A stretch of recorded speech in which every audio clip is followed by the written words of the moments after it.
Assalamualaikum warahmatullahi wabarakatuh. Perkenalkan kami dari kelompok 4. Kami di sini akan membahas tentang Human Resource Management, tentang penilaian pelaksanaan pekerjaan atau biasa disebut dengan DP3. Pertama-tama saya akan memperkenalkan diri saya terlebih dahulu. Saya Eva Pramudita dan di samping saya ada rekan saya Muhammad Zidan.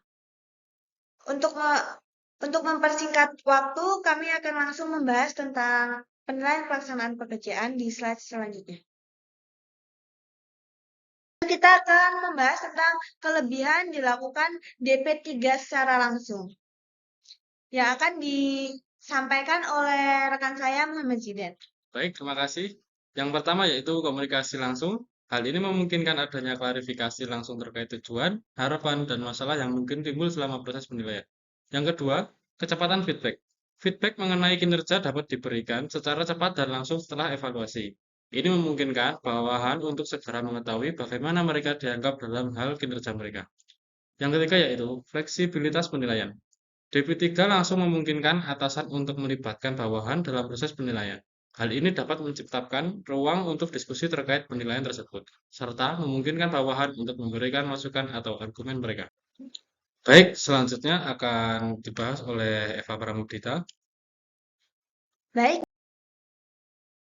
di sini saya akan membahas tentang kelemahan DP3 secara langsung, yaitu ada bias subjektivitas. Bias subjektivitas dalam DP3 langsung terdapat resiko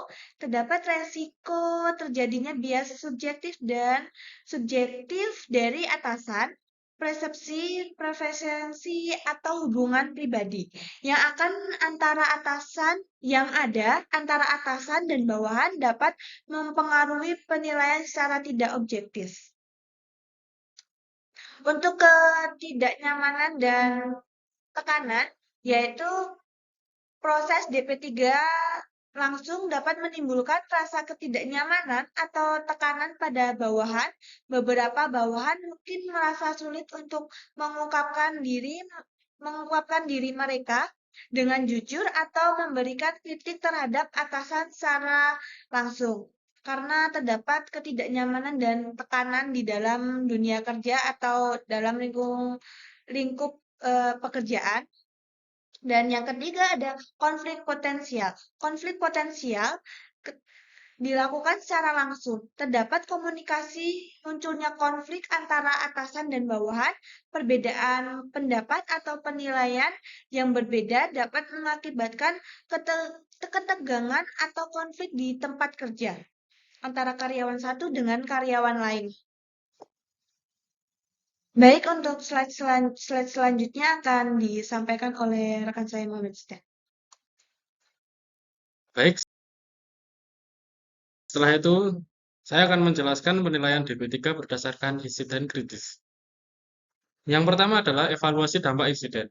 Atasan atau manajer akan mengevaluasi dampak insiden kritis terhadap kinerja pegawai secara keseluruhan. Mereka akan melihat apakah insiden tersebut memiliki dampak negatif yang signifikan terhadap hasil kerja, hubungan dengan rekan kerja, atau pencapaian target. Yang kedua adalah analisis penyebab. Selanjutnya, atasan atau manajer akan melakukan analisis menyeluruh terkait penyebab insiden kritis tersebut. Mereka akan mempertimbangkan apakah insiden tersebut disebabkan oleh kesalahan pegawai, faktor eksternal, atau situasi yang di luar kendali pegawai. Yang ketiga yaitu tanggung jawab.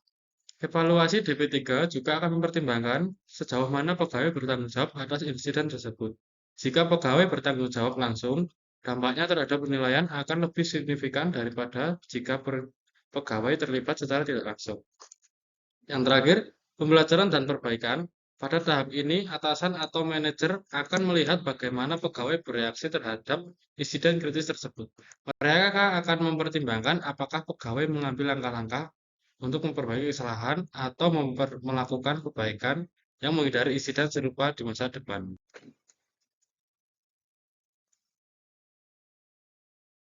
Selain itu, dampak jangka panjang, selain faktor-faktor di atas penilaian DP3 juga akan mempertimbangkan dampak jangka panjang dan insiden kritis. Jika insiden tersebut memiliki konsekuensi serius yang berlanjut dalam jangka waktu yang lama, Hal ini kemungkinan akan mempengaruhi penilaian secara negatif. Penting untuk dicatat bahwa setiap organisasi memiliki kebijakan dan prosedur yang berbeda dalam hal penilaian DP3. Oleh karena itu, cara penilaian terhadap insiden kritis dapat bervariasi tergantung pada kebijakan perusahaan dan praktek manajemen yang diterapkan.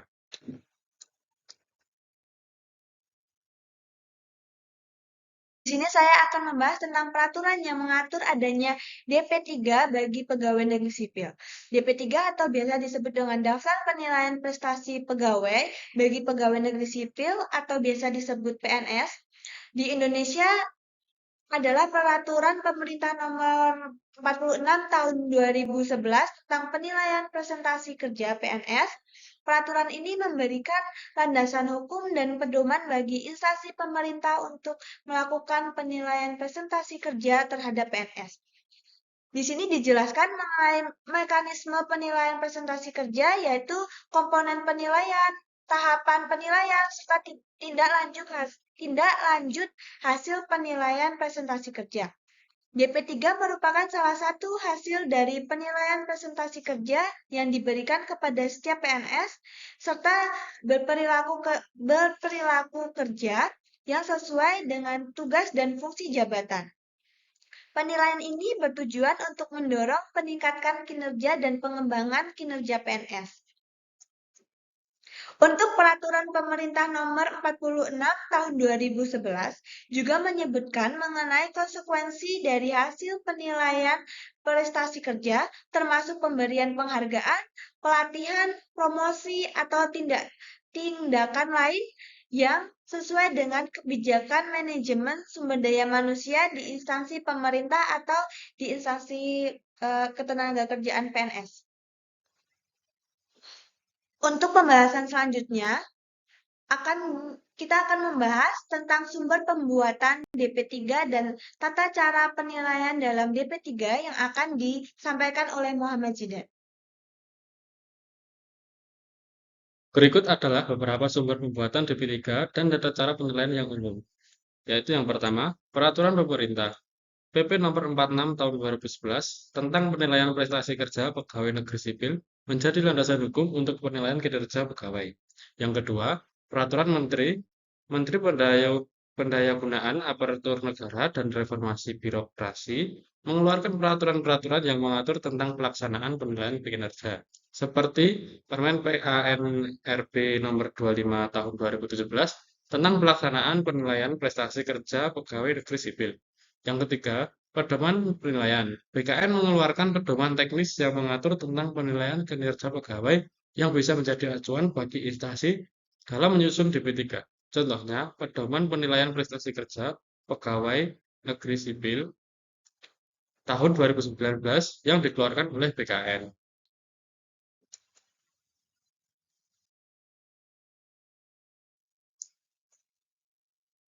Tata cara penilaian dalam DP3 dapat mencakup langkah-langkah berikut, yaitu penetapan sasaran. Sasaran kinerja yang akan dicapai oleh pegawai selama periode penilaian. Sasaran ini harus spesifik, terukur, dapat dicapai, relevan, dan berbatas waktu. Setelah itu, pelaksanaan kegiatan. Selama periode penilaian, pegawai akan dinilai berdasarkan pencapaian sasaran, kompetensi, dan perilaku kerja. Selain itu, pengumpulan data. Atasan mengumpulkan data dan informasi yang relevan untuk menilai kinerja pegawai. Data dapat berupa laporan kegiatan, hasil proyek, evaluasi kinerja, umpan balik dari rekan kerja, dan sebagainya.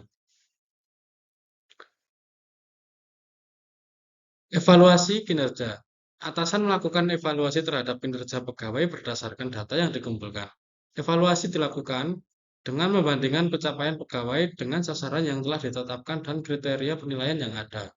Penilaian dan pemberian skor. Skor kinerja ini biasanya diberikan berdasarkan kriteria-kriteria penilaian yang telah ditetapkan, seperti pencapaian sasaran kompetensi, perilaku kerja, dan lain-lain. Selain itu, pembuatan DP3 yaitu berdasarkan hasil penilaian, atasan menyusun DP3 yang berisi penilaian kinerja pegawai selama periode penilaian. Untuk pembahasan selanjutnya akan dilanjutkan oleh Eva Pramudita.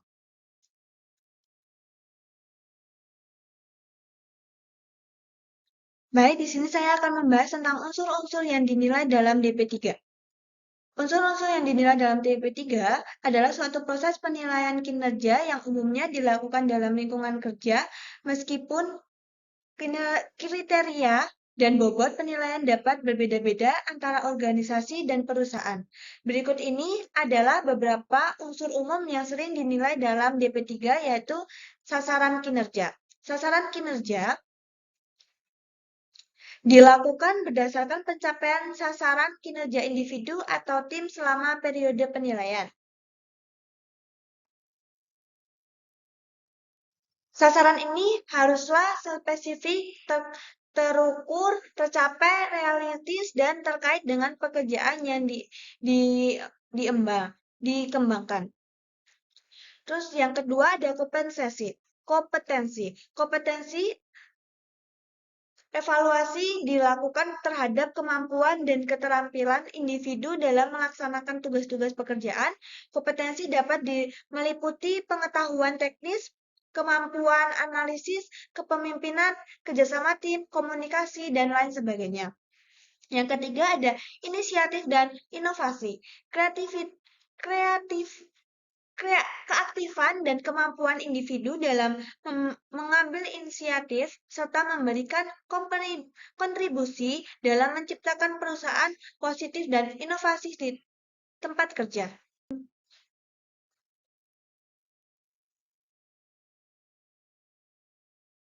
Untuk unsur-unsur yang dinilai dalam DP3 ada kualitas kerja. Evaluasi terhadap kualitas pekerjaan yang dihasilkan, termasuk tingkat akuransi, ketepatan waktu, dan kepuasan pelanggan atau rekan kerja terhadap pekerjaan yang dilakukan. Yang kedua ada produktivitas. Produktivitas pengukuran efisiensi dan efektivitas individu dalam menghasilkan output yang diharapkan dengan memanfaatkan sumber daya yang tersedia. Yang keenam adalah tanggung jawab. Evaluasi terhadap kemampuan individu dalam pengembangan tanggung jawabnya, termasuk kepatuhan terhadap kebijakan peraturan dan etika kerja. Untuk yang ketujuh ada pengembangan diri. Penilaian terhadap usaha individu dalam pengembangan pengetahuan, keterampilan, dan kemampuan pribadi melalui pelatihan, pendidikan, atau pengalaman kerja.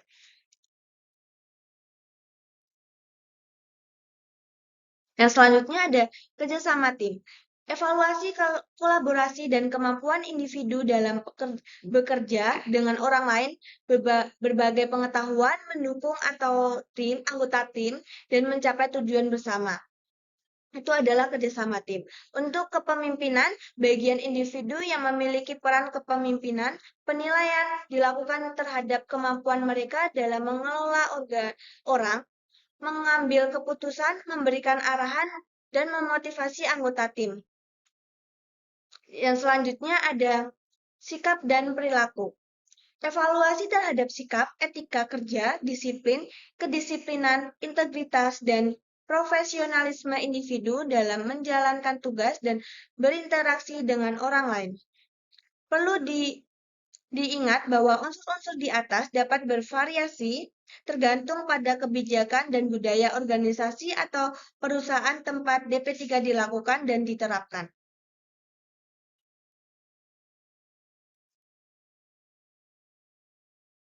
Sekian presentasi dari kelompok 4. Mohon maaf jika ada tutur kata maupun kesalahan yang tidak disengaja. Wabillahi taufiq walhidayah. Wassalamualaikum warahmatullahi wabarakatuh.